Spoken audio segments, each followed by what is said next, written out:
여러분 안녕하십니까? 라디오 오늘 반근영입니다. 8.15 광복절이 하루 앞으로 다가왔는데요. 김영석 독립기념관장의 사퇴를 촉구하는 목소리는 더욱 커지고 있습니다.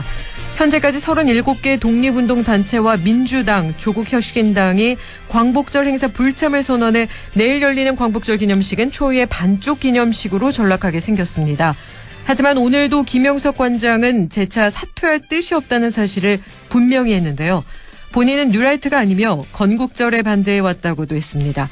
하지만 그의 과거 언행이나 저서의 논리는 달랐습니다. 그의 저서 끝나야 할 역사 전쟁에 따르면 친일 인명사전에 수록된 김헐란 이화여대 초대 총장과 김성수 고려대 설립자를 두고 대한민국이 그녀의 공적을 모두 묻어버렸다. 제대로 된 공청회도 없이 친일파로 낙인 찍혔다고 주장했습니다. 내일은 두고두고 논란의 광복절이 될 것 같습니다. 8월 14일 수요일 라디오 오늘 광고 듣고 시작합니다. 당신은 아마 아직 모를 거야. 장기 렌트 숨은 강자 아마 믿지 못할 거야. 합리적인 이 가격을 장기 렌트의 숨은 강자 홈페이지에서 실시간으로 확인하세요. 아마존카. 그 남자는 달랐어요. 피컷 먹는 남자. 잘해 뭐든. 특허받은 포뮬라로 남성 활력을 높여주니까 남자의 성공 테크닉 정관장 RX진 B컵. 주 한국인삼공사 건강기능식품 정관장 RX진 B컵 광고입니다. 8월 14일 수요일 라디오 오늘입니다. 1부에서는 자동차에 필요한 귀한 정보 전해드리죠. 김필수의 차필 귀정.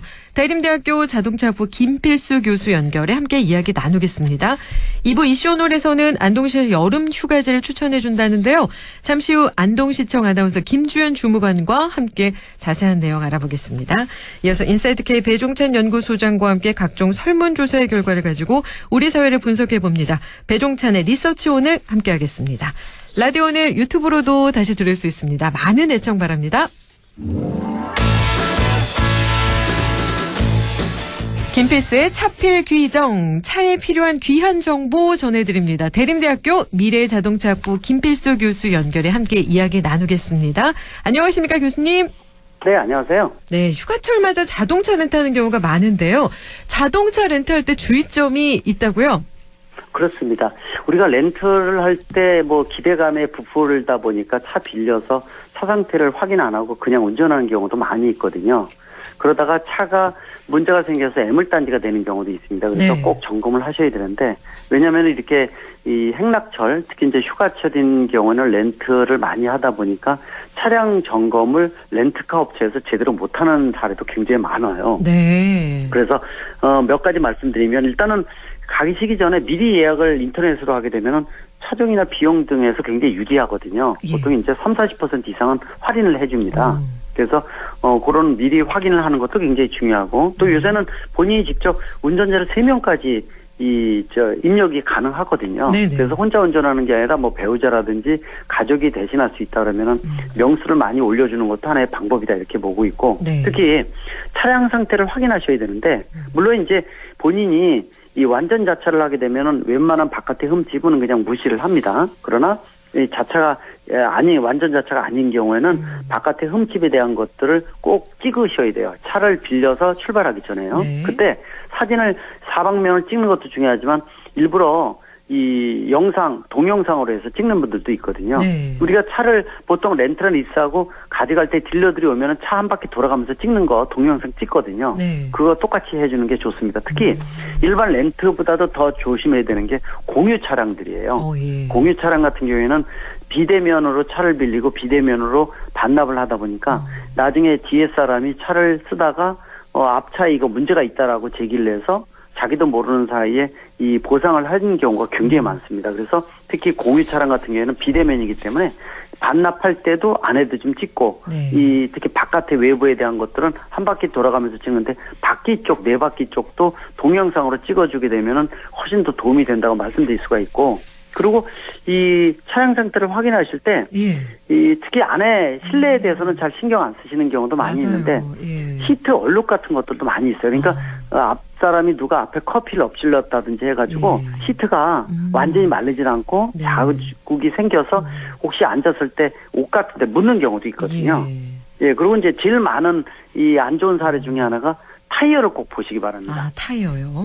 예, 타이어 공기압을 보고 공기압이 좀 빠져있는 바퀴가 있는 경우도 종종 있고요. 네. 또 못이나 이물질 같은 게 박혀있는 경우도 제가 여러 번 봤어요. 예. 그래서 이 부분들이 특히 이제 세세하게 관리를 안 하다 보니까 생길 수가 있는데 네. 실펑크가 나게 되면은 뭐 3일 빌렸는데 운행을 하다가 밖에 바람이 빠져서 본인이 바람을 넣기 위해서 정비업소에 들려야 되는 사례도 생길 수가 있거든요. 네네. 애물단지지 않습니까, 그렇죠. 이게.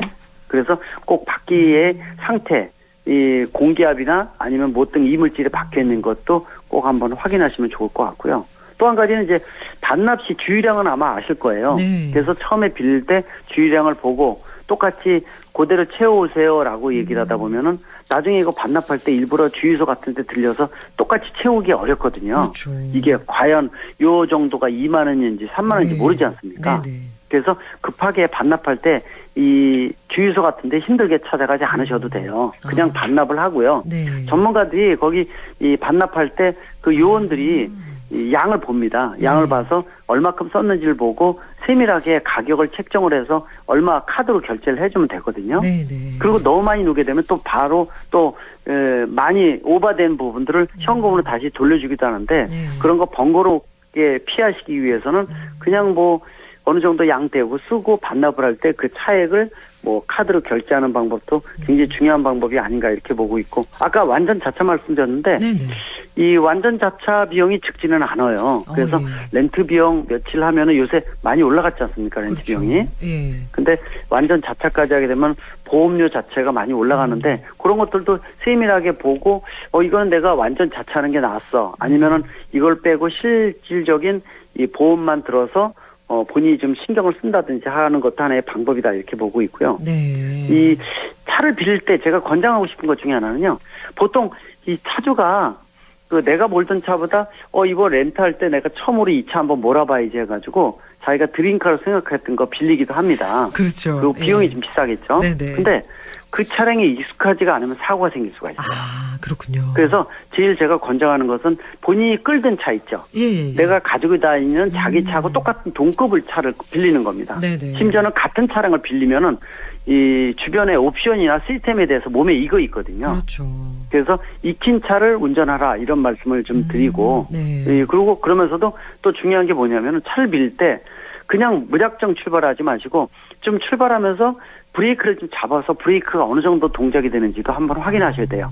어떤 렌트카 같은 경우는 차 브레이크가 밀립니다. 네. 그래서 제동거리가 길어져서 앞차하고 추돌하는 이런 접촉 사고도 생기거든요. 본인이 익숙하지가 않다는 거죠. 네네. 그리고 렌트카는 옵션이 많이 빠져 있는 차가 많습니다. 네. 그래서 뭐 예를 들어서 메모리 시트라든지 통풍 기능이라든지 이런 것들이 많이 빠져 있는 경우도 많이 있으니까 도리어 내가 집에서 운전하던 차보다도 이거 불편해라는 옵션이 빠져 있는 것들도 있어요. 네. 그래서 그런 것까지 감안을 해서 본인에게 맞는 차를 선택하는 게 굉장히 중요하다 이렇게 말씀드릴 수가 있으니까 네. 렌트카가 편하고 좋긴 하지만은 지금 말씀드린 이런 세부 사항에 대해서 좀 더 고민해야 되고요. 그리고 혹시 출발하실 때 와이퍼 동작이나 워시역이 나오는지 이런 것들도 한번 보시면 좋아요. 아. 그리고 에어컨도 시원찮은 것들이 있어요. 예. 이미 출발을 해서 한두 시간 갔는데 에어컨 기능이 시원찮다 그러면 다시 돌아와야 되지 않습니까? 그렇죠. 이게. 네, 그래서 에어컨이 이렇게 날씨가 더울 때 폭염일 때 성능이 떨어지게 되면은 이 탑승객 모두 다 이 애물단지가 될 수가 있거든요. 그래서 에어컨이 빵빵한지 또 워시역이나 와이퍼 또 아까 말씀드린 타이어라든지 네. 이런 것들도 아무것도 아닌 것 같아도 시간 뭐 늦어도 되니까 한 바퀴 돌아보면서 예. 미리 한번 확인해 보시는 꼭 이 습관이 중요하다 볼 수가 네. 있습니다. 정말 이렇게 꼼꼼한 게 미리 예약을 해야 한다. 또 운전자 명수를 올리는 게 좋고 동급 차량을 빌리고 타이어 체크 필요하고 동영상으로 촬영하는 게 좋고 이런 이야기를 해주셨는데 저희가 블랙박스도 확인을 해야겠죠. 그렇죠. 예. 블랙박스가 보통 장착돼 있거든요. 네네. 그 부분도 확인을 한번 해서 제대로 동작하는 것도 한번 확인해 볼 필요는 있어요. 왜냐면은 예. 블랙박스가 메모리 시트가 오래되게 되면은 이 기능 작동이 제대로 안 되는 경우도 많이 있어요. 네. 그래서 혹시라도 왜 그러냐면 이런 말씀 드린 이유가 렌트를 했다가 나중에 반납해서 본인이 이 여러 가지 문제점에 대해서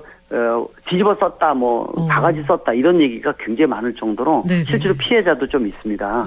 그래서 꼭 한번 확인하시고 특히 이제 아까 말씀드린 공유 모델 있죠, 공유 차량. 공유 차량은 비접촉 비대면으로 하다 보니까 실질적으로 이 문제점을 정확하게 차 반납할 때 완벽하게 찍어서 반납을 안 하게 되면 나중에 문제가 될 수가 있고요. 또 네. 공유 차량 같은 경우는 남이 안 보다 보니까 안에 쓰레기부터 엉망으로 반납하면 안 됩니다. 그건 예의거든요. 그렇죠. 그래서 다음 사람을 위해서 안에 있는 것들은 좀 치워주고 쓰레기 같은 거 가지고 내리고 네. 이제 그런 어떤 적극적인 선진 문화라고 볼 수가 있죠. 그렇죠. 그런 것들도 굉장히 중요하지 않느냐. 특히 네. 비대면이다 보니까 그런 부분에 소홀히 하는 경우도 있거든요. 네네. 그래서 문제가 되는 경우도 있으니까 네. 일반 대면 렌트하는 경우는 좀 틀린 게 공유 모델 빌릴 때 문제점이라는 것들도 알아두시면 좋을 것 같습니다. 네, 지금 이렇게 말씀해 주신 것들을 체크리스트를 아예 작성을 하시는 게 좋을 것 같아요. 막상 가보면 내가 신뢰를 받는지 안 받는지 헷갈리는 경우도 있잖아요. 맞습니다. 그리고 네. 주변에서 딜러가 이 차 빌려주면서 요원이 이렇게 얘기하다 보면은 네. 휩쓸려가지고 막상 내가 점검해야 될 거 그냥 안 점검하고 그냥 출발하는 경우도 있거든요. 그렇죠. 예, 그러지 마시고 요새는 또 이제 미리 인터넷으로 예약하면은 이 문자가 와요. 예. 그래서 렌트카 큰 데 같은 데는 어디 구역에 어떤 번호가 있다. 이게 당신 차다. 그러면 나갈 때 확인하기 때문에 네. 나가기 전에 미리 차를 한번 점검을 하시는 거 좋습니다. 네. 여유가 있거든요. 그리고 네. 가족 동반하고 있으면 같이 봐주는 거죠. 네. 그래서 트렁크도 열어보고 그 차에 대한 기능이라든지 또 입구까지 나갈 때까지 차를 움직여야 되니까 그때 제동도 해보면서 브레이크가 밀리지 않는지도 보고 네. 또 각종 기능의 옵션이 뭐가 있는지 이런 것들도 하나하나 확인하게 되면은 네. 렌트하는 며칠 동안이 안전하게 운전할 수도 있다는 거. 그리고 졸음운전 오면은 등록돼 있는 네. 배우자라든지 다른 운전자 2명이 더 가능하니까 그런 것들도 이 부지런하게 찾으면 또 가격도 낮은 모델도 나오거든요. 예. 그래서 렌트카 비용이 생각 이상으로 요새 많이 나오니까 좀 더 부지런 떨고 발품을 팔면은 좀 더 나은 모델이 나올 수가 있다. 이렇게 말씀드릴 수가 있죠. 예, 저는 렌트했을 때 주유량을 꼭 채워서 가야 되는 줄 알고 채우다가 넘친 경우가 많았거든요. 그게 채우다 보면 그 금액이 딱 눈금이 그대로 안 옵니다. 그러니까. 또 오버되면은 이것도 더 넣네. 예. 물론 이제 돌려주지만은 그래서 네네. 그건 너무 신경 쓰지 마시고요. 그냥 반납하면서 예. 그 차액을 자기네 계산식이 다 있어요. 그래서 네네. 거기에 맞춰서 카드로 결제하면 되니까 네. 절대로 이게 무리하게 많이 나오는 게 아니거든요. 네네. 그래서 그것도 한번 확인하시는 것도 좋다고 보고 있습니다. 저는 요 말씀이 오늘 되게 기억에 남고 다른 것들도 아예 체크를 해가는 게 맞겠구나. 저 예, 같은 경우는 특히 타이어에 대한 것들은요. 그러니까요. 제가 이제 현장을 많이 가보는데 예. 타이어가 은근히 바람이 적은 타이어가 많이 있고 예. 또 이물질이 박혀있는 타이어들도 한 2-3대를 제가 봤어요. 그래서 지적을 해줬거든요. 예. 이런 부분들 차 빌려가면은 실펑크 나서 그럼요. 중간에 바람 빠져서 예. 다시 펑크도 태워야 되고 맞아요. 또 렌트업체가 다시 올 수도 없잖아요. 이게 그렇죠. 멀면은요. 예. 그런 애물단지가 되지 않게끔 미리 확인하는 것도 중요하다고 보고 있습니다. 네, 휴가철 기분 좋게 여행하기 위해서는 이렇게 렌트도 꼼꼼하게 체크해 보시는 게 좋을 것 같습니다. 오늘 말씀 여기까지 맞습니다. 함께 하겠습니다.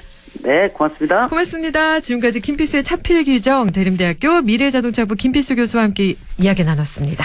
라디오는 1부 여기까지고요. 잠시 후 2부에서 뵙겠습니다.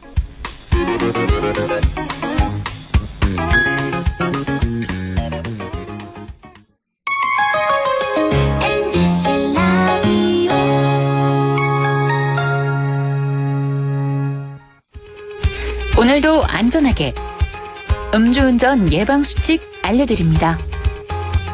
첫 번째, 술자리가 예정된 경우 미리 귀가 방법을 정하고 차는 가져가지 않는 것이 안전합니다. 두 번째, 음주 후 자전거나 전동 킥보드를 이용하는 것도 음주운전 처벌 대상에 포함됩니다. 세 번째, 과음을 한 다음 날에는 대중교통을 이용해주세요. 숙취 음주운전 역시 처벌 대상입니다. 네 번째, 음주운전을 방조하는 경우에도 3년 이하의 징역형 또는 1,000만 원 이하의 벌금형에 처해질 수 있습니다. 적극적으로 말려주세요. 위험한 음주운전 미리 예방하여 소중한 생명을 지켜주세요.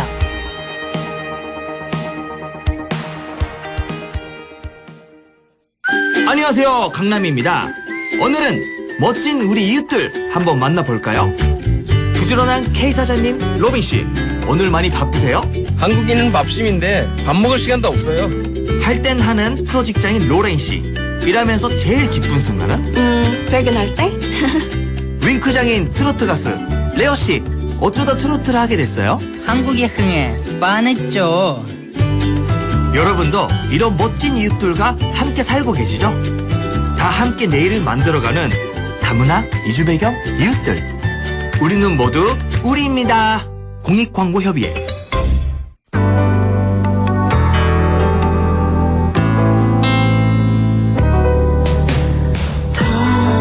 어렵던 날도 많았죠. 우리 함께 한다면 따스함을 느껴요. 사랑이 있어요. 소중한 꿈을 이뤄봐요.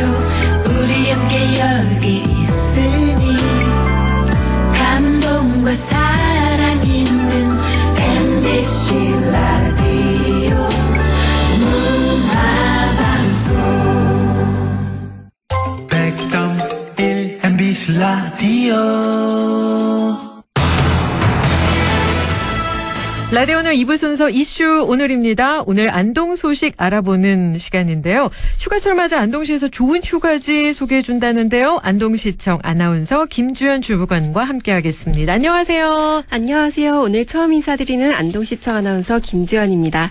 앞으로 3주마다 안동시의 즐거움을 전해드리겠습니다. 네, 반갑습니다. 8월 중순인데요. 광복절 휴일도 있고 이때 맞춰서 여름 휴가 가는 분들도 꽤 계신데 이분들을 위한 안동만의 여름 휴가지 준비해 오셨다고요?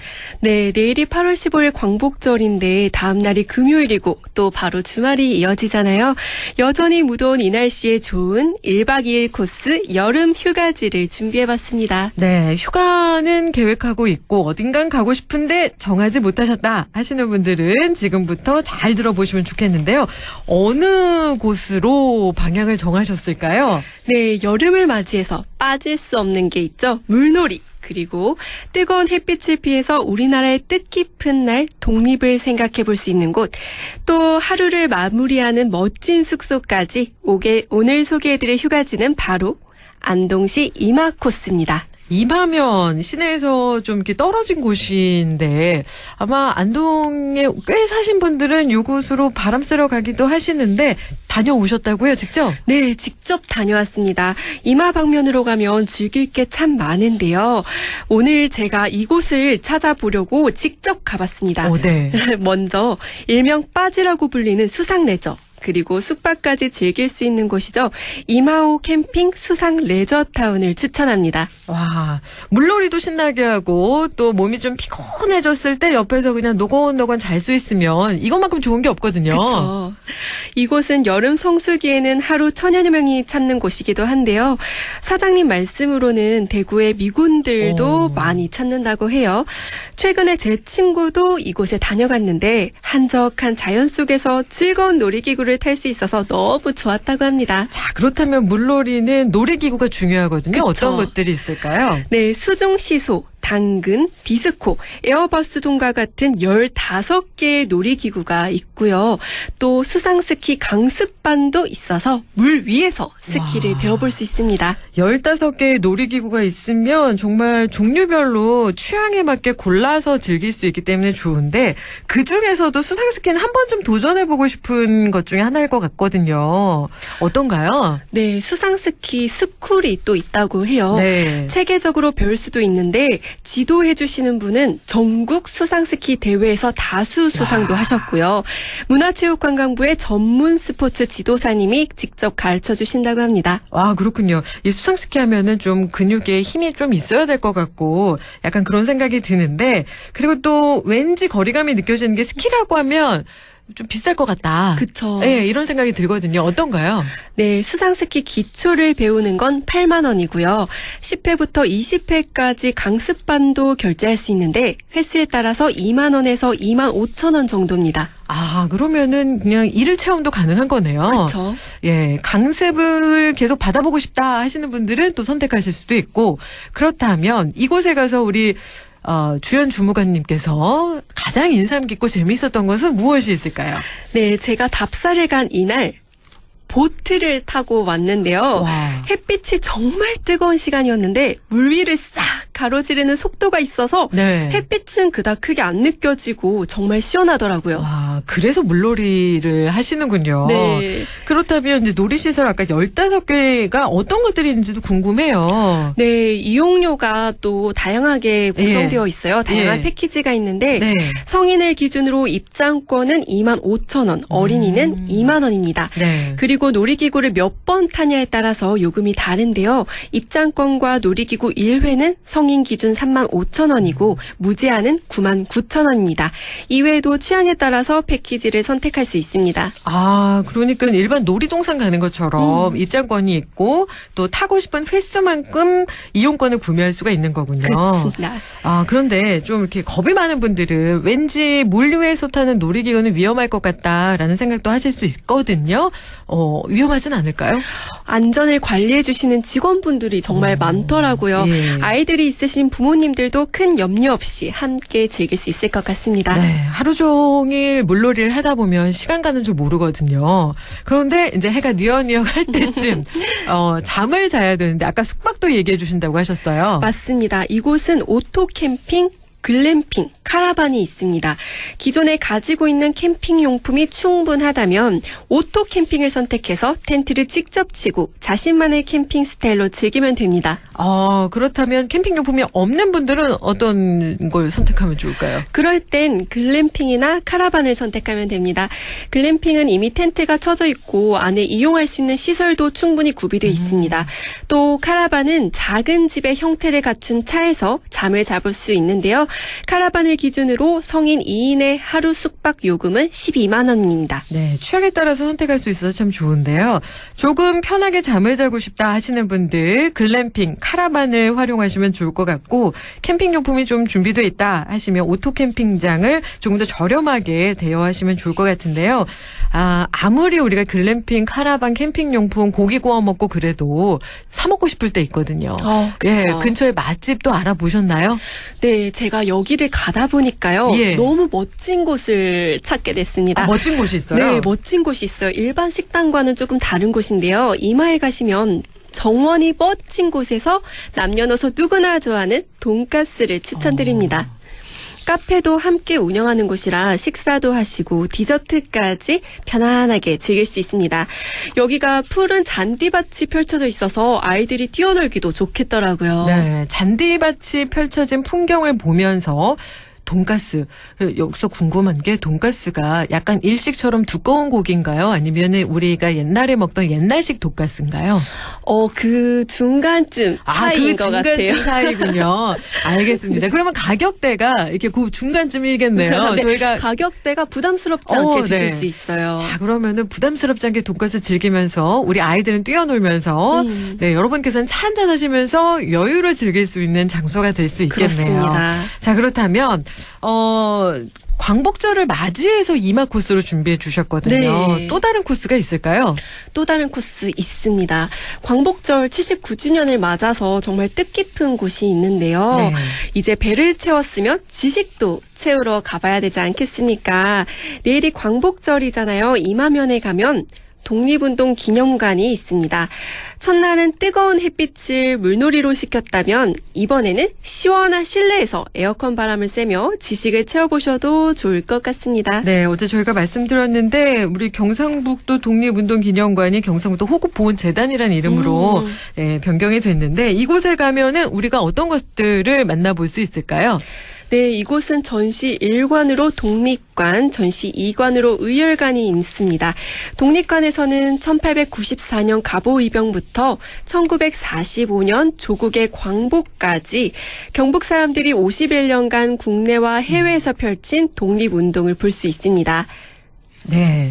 51년의 역사를 한눈에 볼 수 있어서 참 좋은 것 같고요. 제가 방송 전에 이제 홈페이지 들어가 보니까 만명 110주년 특별기획전 이런 것도 열리고 있더라고요. 홈페이지에서 직접 VR 투어를 활용해서 보실 수도 있기 때문에 가시기 전에 아이들과 한번 보는 것도 괜찮은 방법일 것 같은데 독립운동 기념관, 네, 이제는 경상북도 호국보훈재단으로 이름이 바뀌었는데 이곳을 찾아가 보면 좋겠습니다. 관람 시간은 어떻게 될까요? 네, 관람 시간은 입장권은 오전 9시부터 오후 6시까지 이용할 수 있고요. 매주 월요일과 1월 1일 설날과 추석 당일은 휴관입니다. 혹시나 방문하시기 전에 월요일이나 뭐 이런 날들 겹치지 않는지 한번 확인해 보시면 좋을 것 같고요. 또 이곳은 유모차와 휠체어도 대여를 해주고 있습니다.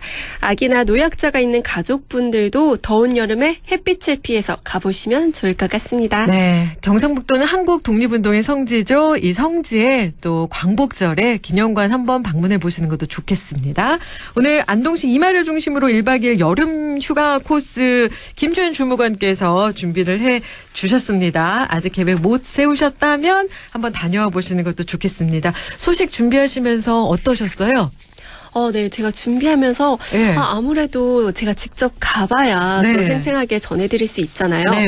우선 제가 가장 인상 깊었던 점은 날씨가 요즘 정말 청량해요. 그렇죠. 햇빛은 뜨겁지만 예. 하늘도 푸르고 네. 정말 청량한데 예. 가는 길에 이제 낙동강이 이제 지나가지고 네. 쭉 이제 강을 따라서 가다 보면 이마호가 나타나는데 네. 그쪽에서 바라보는 풍경이 너무 멋지고요. 또 이마 레저타운에 가시면 네. 산을 둘러싸고 이 레저타운이 있습니다. 네. 그래서 거기서 내려다보는 풍경이 또 남다른 것 같습니다. 그렇군요. 혹시 글램핑이라든가 카라반 안에 내부를 보고 오셨을까요? 제가 글램핑 내부는 살짝 들여다보고 왔는데요. 네네네. 숙박을 하지는 못해서 네네네. 슬쩍 이렇게 바라보고 왔는데 네. 안에 시설이 충분히 되어 있고요. 또 뭐 씻을 수 있는 거리도 네. 충분히 되어 있고 바로 옆에 화장실도 가까이 있습니다.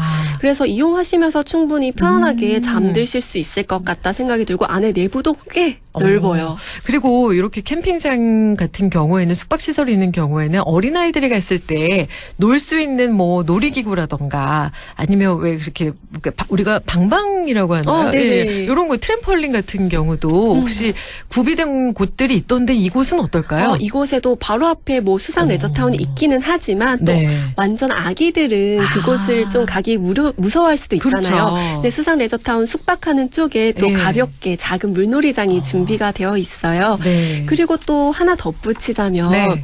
저희가 안동 그 강변이죠. 낙동강변. 네네네. 성기호고 앞에 낙동강변에서 8월 18일까지 낙동강변 어린이 물놀이장을 계속 열고 있습니다. 네. 물론 저번에 한번 소개해드렸던 수 페스타는 끝이 났지만 네. 어린이들이 놀 수 있는 물놀이장은 이번 다가오는 8월 18일 토요일까지 열리기 때문에 네. 혹시나 뭐 어린 아이들을 데리고 가실 분들은 네. 조금 이런 수상 레저타운이 꺼려지신다 싶으시면 바로 앞에 가까운 낙동강변 네. 또 추천드립니다. 네, 알겠습니다. 김주현 주무관님, 3주 뒤에 뵌다는 게 좀 아쉽긴 한데요. 자주 뵐 수 있으면 좋겠는데요. 그렇네요. 네, 다음번에도 기대하겠습니다. 네, 감사합니다. 고맙습니다. 네, 고맙습니다. 지금까지 안동시청 김주현이었습니다. 고맙습니다. 라디오 오늘에서는 청취자 여러분의 참여를 기다리고 있습니다. 우리 지역에서 발생한 사건 사고 소식이나 함께 토론하고 싶은 내용을 안동 MBC 홈페이지 라디오 오늘 게시판에 올려주시기 바랍니다. 전화와 문자 참여도 하실 수 있습니다. 전화는 851국에 7191번, 문자는 샵 0913번으로 보내주시면 됩니다. 문자는 단문 50원, 장문 100원의 정보 이용료가 있습니다. 여러분의 많은 참여 바랍니다.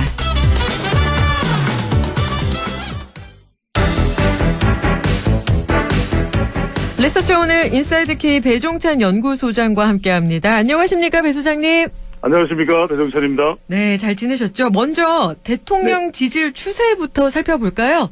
네, 추세입니다. 뭐 특정한 수치를 말씀드리기보다는 총선 이후에 계속해서 떨어진 대통령 지지율이 좀처럼 오르지는 않고 있습니다. 네. 그렇다고 해서 뭐 10%대 또는 20%대 초반까지 급추락을 하고 있는 상황은 아닙니다만, 국민의힘 전당대회 때 일종의 이제 컨벤션 효과죠. 전당대회나 이런 이벤트가 있을 경우에, 선거 같은 정치적 이벤트가 있을 경우에는 정당이나 또 정치인들의 지지율이 올라가는 현상이 있습니다. 하지만 또 전당대회가 끝나고 난 이후에는 대통령의 지지율이 상당히 좀 주춤하고 있거든요.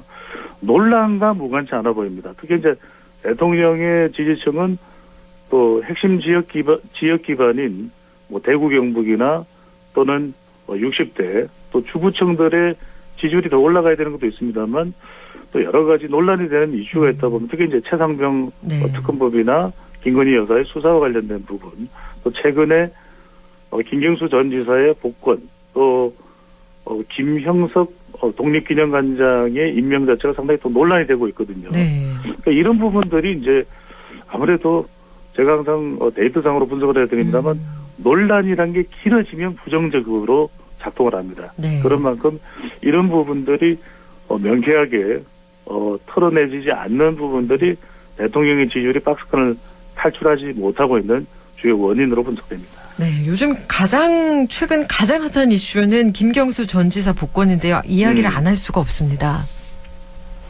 그렇죠. 이게 초점이 맞춰지는 이유는 첫 번째로는 좀 많이 거론이 되고 복권에 대해서 여론과 관련된 부분들이 좀 부각이 되고 또 화제가 되고 또 야권의 반응 또 집권당의 반응 또 이런 것들이 좀 나왔다면은 상당히 좀 이해가 될 부분도 있을 겁니다. 아, 그래 복권이 필요하지. 왜냐하면 여야 간의 통합을 위해서 필요하다, 협치를 위해서 필요하다. 또 이제 광복절 특산인 만큼 보수 인사들도 상당히 많이 이번에 복권이 됐습니다. 조윤선, 현기환, 또 안종범, 또 원세훈 전 국정원장까지 이렇게 복권이 됐는데 숫자상으로 보면 이제 보수 쪽 인사들이 더 많죠. 또 야권은 지금 김경수 전 지사가 가장 크게 부각이 되고 있는 것이고 그렇다면은 예정된 수순으로 또 이야기도 많이 거론돼 왔고 그렇게 받아들일 수 있는데 바로 내용이 알려지자마자 집권 여당의 한동훈 대표는 바로 반대 의사를 한동훈 대표가 직접적으로 표명을 하지는 않더라도 사실상 한동훈 대표의 의사가 전달된 것이겠죠.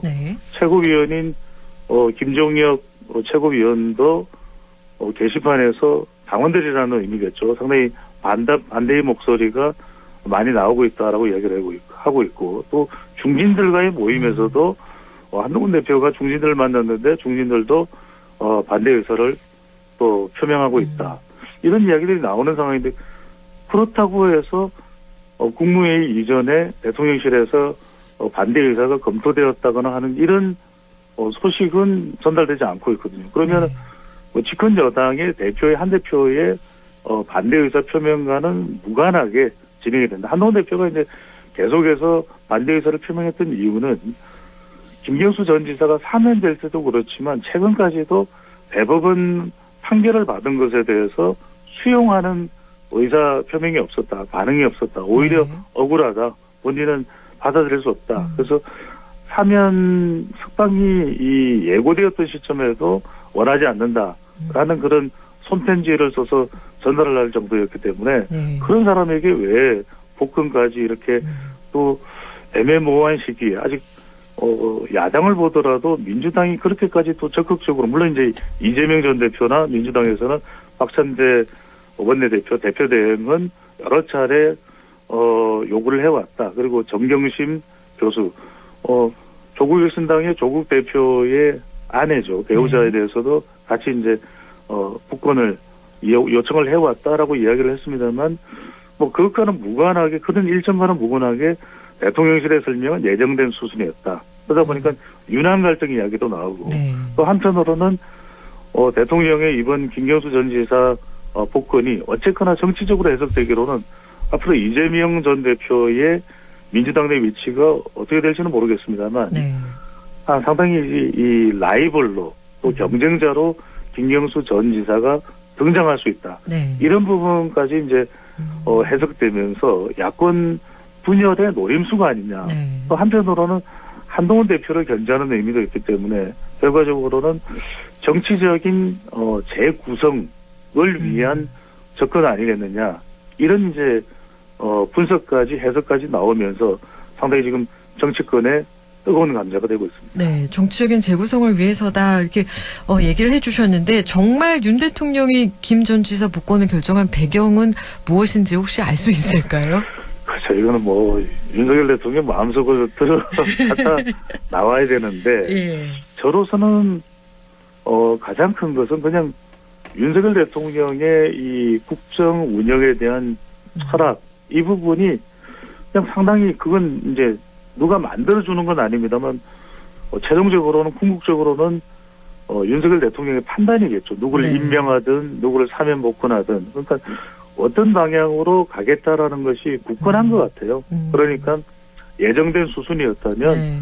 뭐 다른 쪽의 의견과는 상관없이 이게 이제 야당의 또 분열로 미래에 작동할 수도 있고 또 한동훈 대표에게는 반대 의사를 표명하고 있는데도 한동훈 대표에게도 부담을 줄 수 있는 그런 것과는 무관하게 그러니까 이제 이따가 말씀드리겠습니다만 김형석 독립기념관장에 대해서도 임명을 하는 이유는 좀 무리하고 또 여론상으로는 피로감이 발생하더라도 그래도 대통령 스스로 판단할 때 제가 이제 이것에 대해서 긍정이냐 부정이냐를 말씀드리는 건 아닙니다. 그러니까 네. 대통령이 판단하기에 난 이렇게 할 거야 라고 생각한다면 그대로 밀고 가는 것으로 그대로 전개해 나가는 것으로 결정하는 것으로 봐야 될 것으로 봅니다. 네.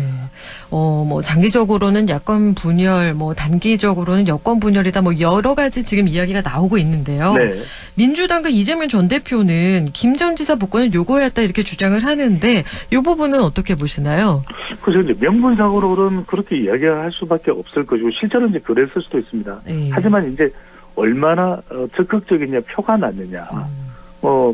마랭크도 아시겠습니다만 네. 우리가 어떤 일을 할 때 정확하게 표를 낸다라는 이야기를 네. 하잖아요. 왜냐하면 누군가에게 뭐 도움을 선물을 줄 때도 네, 네.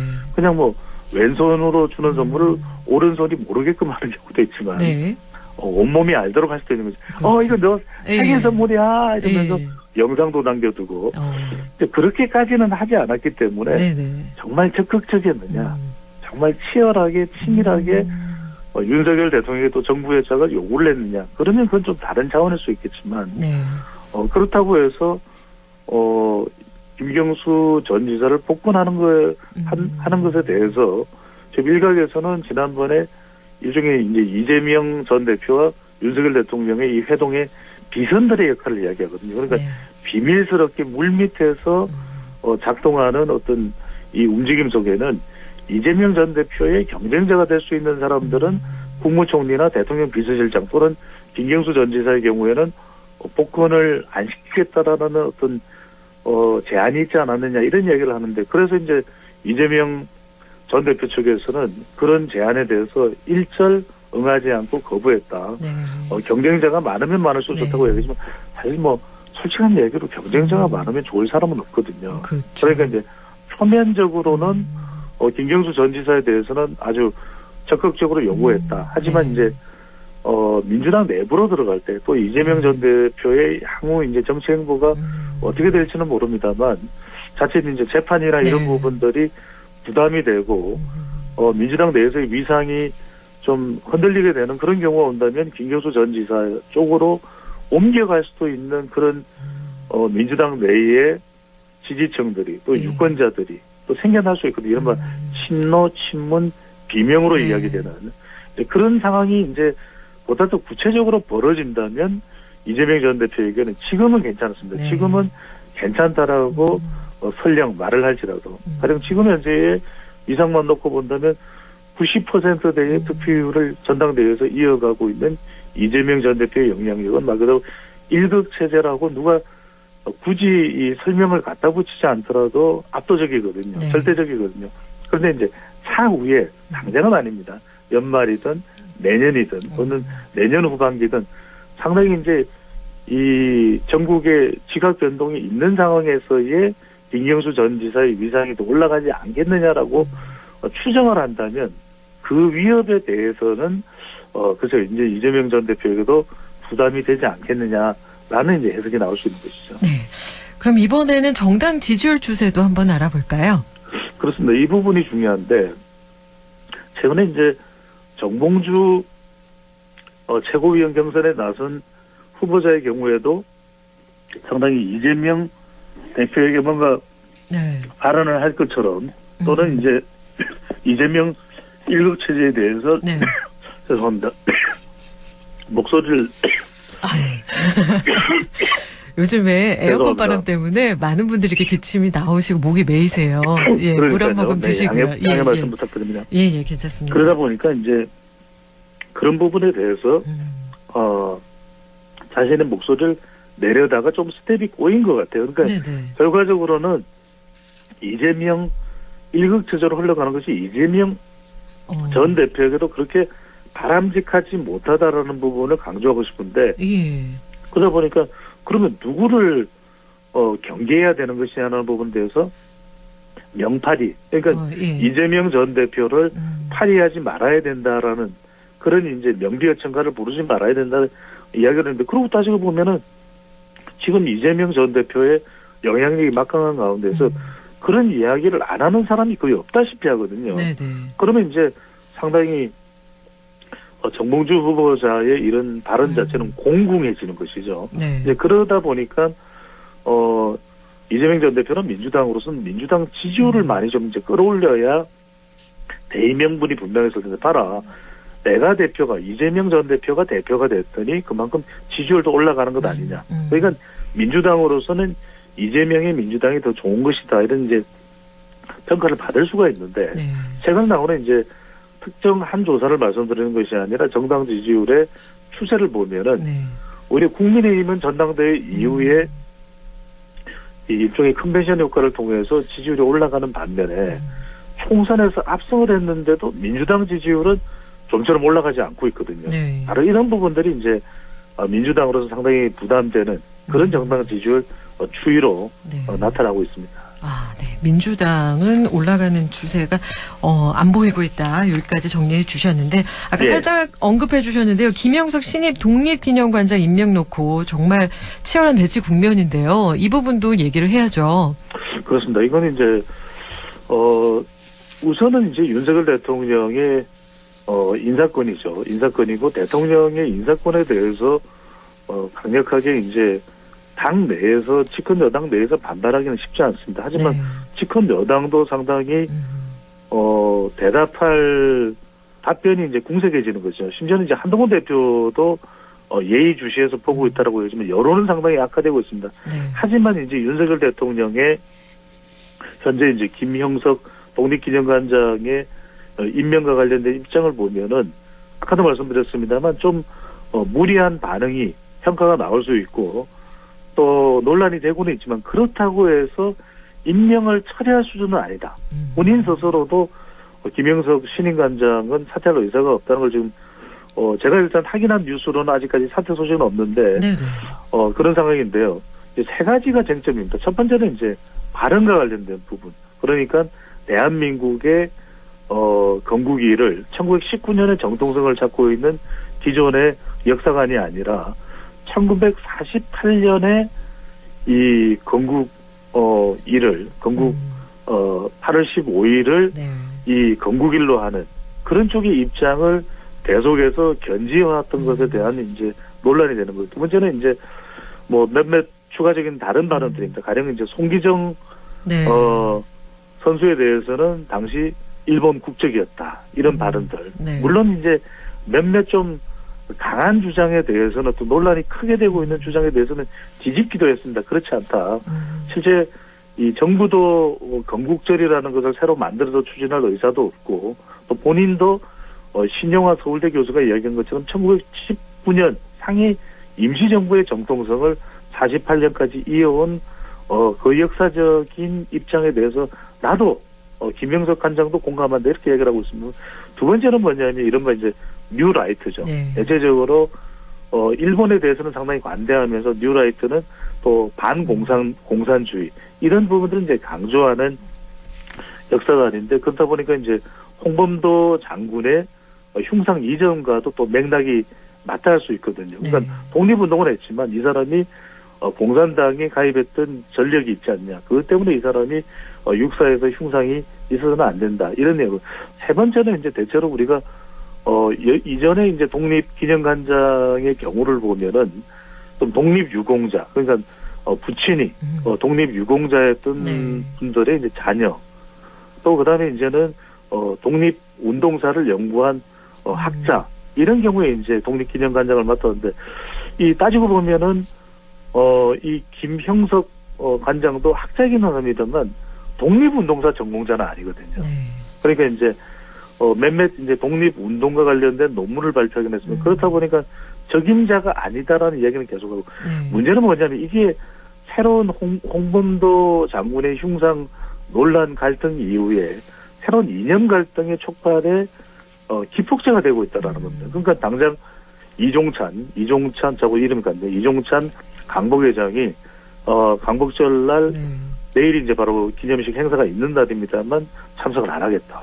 이러다 보니까 또 보수 성향의 언론에서는 강복회에 대해서 또 막 질타를 하는 목소리가 나오고 있기도 하고 또 민주당의 경우에는 김영석 관장을 철회하지 않으면은 사퇴시키지 않으면은 강복절 행사에 참여하지 않겠다. 많은 또 독립운동과 관련된 단체들이 독립기념관에서 열리는 행사에도 참석하지 않겠다라고 의사표명을 하면서 지금 최초로 독립기념관에서 해마다 열리던 자체적인 강복절 행사도 취소가 됐습니다.